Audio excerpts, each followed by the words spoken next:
আমার ভাইরা, আমার বন্ধুগণ, আমার আল্লাহ পাক রব্বুল আলামিন কুরআন শরীফের মধ্যে বলছেন, কুল ইন কুনতুম তুহিব্বুনাল্লাহা ফাত্তাবিউনি ইউহ্বিবকুমুল্লাহ ওয়া ইয়াগফির লাকুম যুনুবাকুম ওয়াল্লাহু গফুরুর রাহিম। আল্লাহু আকবার, আল্লাহু আকবার। আমার আল্লাহ পাক রব্বুল আলামিন বলছেন, যারা আমার নবীকে ভালোবাসবে আমি আল্লাহ পাক রব্বুল আলামিন তাদেরকে maaf করিয়া দেব। বলি সুবহানাল্লাহ। সুবহানাল্লাহ। আমার ভাইরা, আমার বন্ধুগণ, আমার নবীকে ভালোবাসলে ভালোবাসার মতো ভালোবাসতে হবে।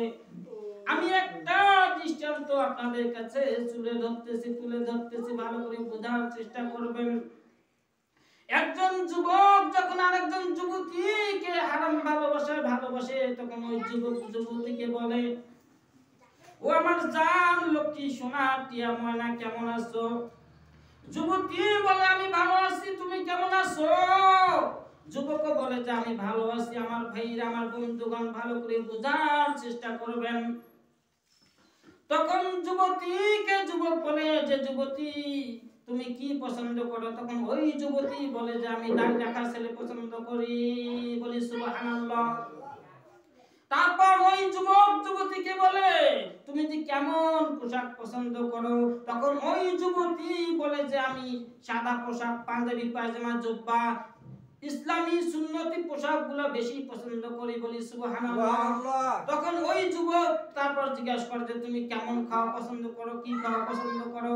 তখন ওই যুবতী বলে যে আমি খেজুর খাইতে বেশি ভালোবাসি, হালকা পুরা পেট ভরা খাই না, অমুক কালার পছন্দ করি, অমুক পছন্দ করি। এইভাবে যখন যেভাবে বলে তখন যুবক সেইভাবে নিজের জীবনকে যাপন করার জন্য চেষ্টা করে। ঠিক কিনা?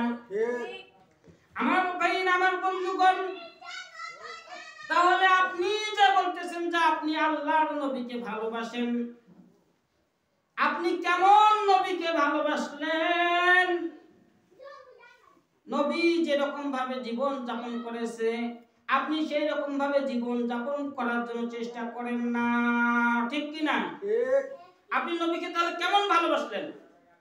সামান্য যুবক যুবতীকে ভালোবাসে, দুনিয়ার ভালোবাসা, ক্ষণিকের ভালোবাসা, অল্প সময়ের ভালোবাসা।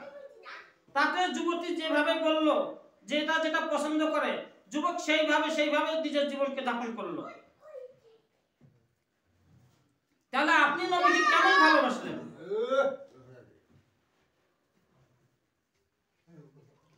নবীকে ভালোবাসতে হবে ভালোবাসার মতো।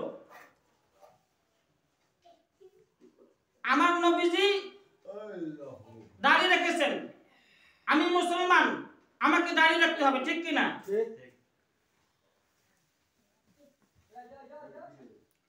দাড়ি কাটা হচ্ছে কবিরা গুনাহ। কি গুনাহ? কবিরা গুনাহ। বর্তমান তো যুবকেরা দাড়ি রাখে না, রাখলেও আবার মডেল করে রাখতেছে। ঠিক কি না? মানে যতটা হওয়ার দরকার এক মুষ্টি পরিমাণ তাই হইতেই কেটে ফেলতেছে।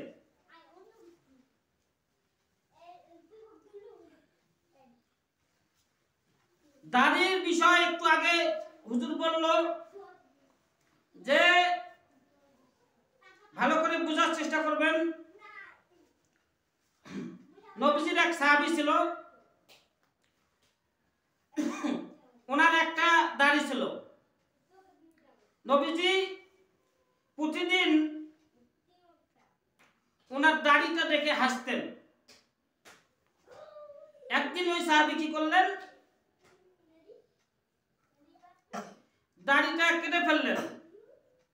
মনে করলেন যে নবীজি আমার দেখে টিটকারি মূলক মনে হয় নাকি হাসতেছে।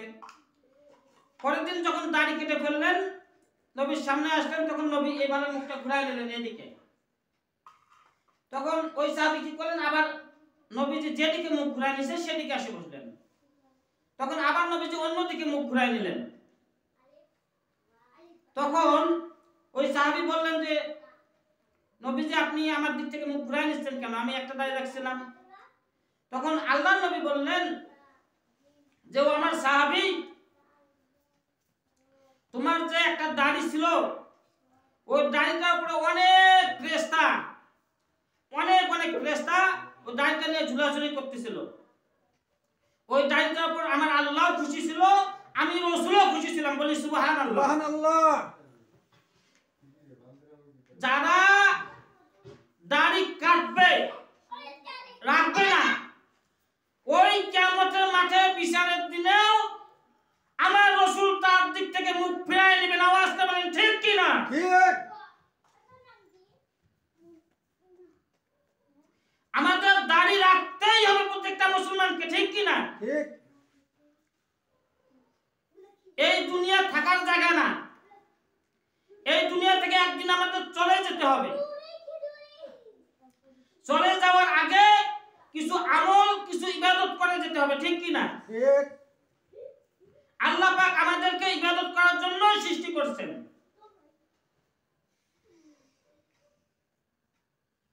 আমার ভাইরা, আমার বন্ধুগণ, আমার আল্লাহ পাক রব্বুল আলামিন কুরআন শরীফের মধ্যে বলছেন, ওয়া মা খালাকতুল জিন্না ওয়াল ইনসা ইল্লা লিয়াবুদুন।